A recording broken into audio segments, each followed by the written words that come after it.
तर त्या शेतकऱ्याला सांगू इच्छितो की राज्यामध्ये मी म्हटलं होतं ना, जानेवारीच्या शेवटच्या आठवड्यात वातावरण खराब होणार आहे. तर राज्यामध्ये 23 तारखेपासून राज्यामध्ये आभाळ येणार आहे, ढगाळ वातावरण राहणार आहे. म्हणून वेलवर्गीयासाठी आनंदाची बातमी, त्याच्यानंतर ज्याला फुलं लागण्यासाठी आनंदाची बातमी, ऊस उगवण्यासाठी आनंदाची बातमी. पण राज्यात काय होणार आहे, हे वातावरण कशामुळे खराब होणार आहे?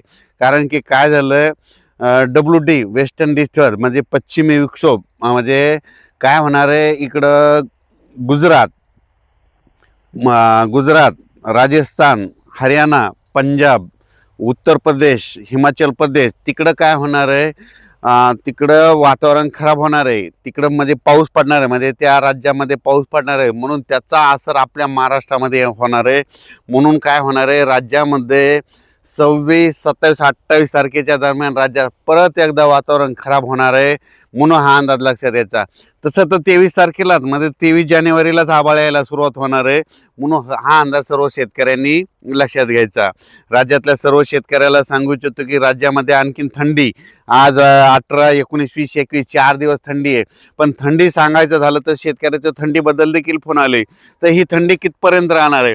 तर राज्यातल्या शेतकऱ्याला सांगू इच्छितो की 20 तारखेपासून उन्हाची तीव्रता वाढत जाणार आहे. दुपारनंतर थोडी अशी गरमी जाणवणार आहे, पण रात्रीच्याला मात्र थंडी कायम टिकून राहणार आहे. म्हणून हा अंदाज लक्षाचा.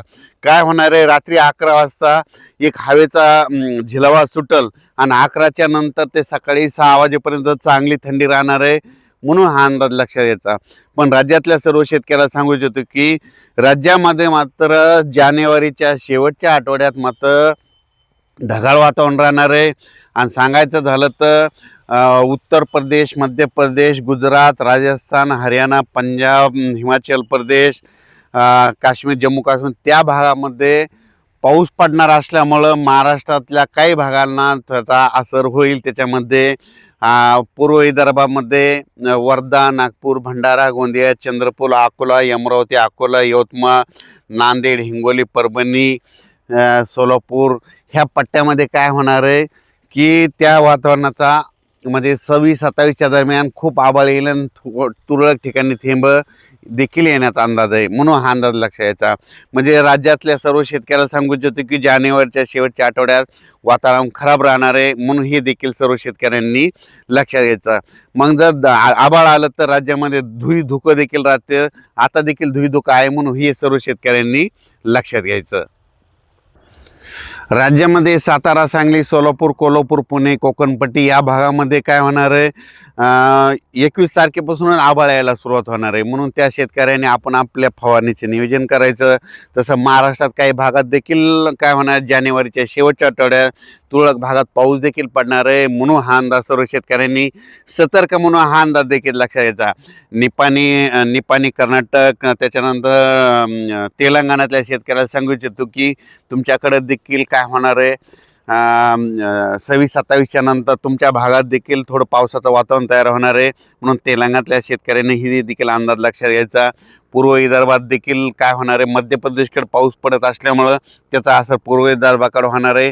त्याच्यामुळे वर्धा, नागपूर, भंडारा, गोंदिया, अमरावती ह्या शेतकऱ्यांनी देखील आपलं तुरीचं नियोजन करायचं. कारण की एखाद्या वेळेस काय शकतं, एखादं वातावरण आणखीन जर बदल झाला तर पाऊस देखील येण्याची शक्यता असते. पण जानेवारीच्या शेवटच्या आठवड्यात मात्र वातावरण खराब होणार आहे. म्हणून हा अंदाज सर्व शेतकऱ्यांनी लक्षात घ्यायचा. त्याच्यानंतर राज्यामध्ये सांगायचं झालं तर पूर्व विदर्भ, पश्चिम विदर्भ, दक्षिण महाराष्ट्र, उत्तर महाराष्ट्र, कोकणपट्टी, खानदेश, मराठवाडा सगळीकडे काय होणार आहे, 20 तारखेपर्यंतच म्हणजे 20 तारखेपर्यंत थंडी राहणार आहे. 21 पासून राज्यामध्ये थोडं अंशतः ढगाळ वातावरण यायला सुरुवात होणार आहे. 21ला थोडं वाढणार आहे, 22ला आणखीन वाढेल, 23ला त्याच्यापेक्षा जास्त वाढेल, 24 पासून संपूर्ण महाराष्ट्रात वाढेल आणि 25-26ला मात्र संपूर्ण महाराष्ट्रात सूर्यदर्शन देखील दिसणार नाही. म्हणून हे देखील सर्व शेतकऱ्यांनी लक्षात द्यायचा. हरभरा शेतकरी असेल तर माझी सर्व शेतकऱ्याला विनंती की चांगल्या कंपनीचं बुरशीनाशक मारा.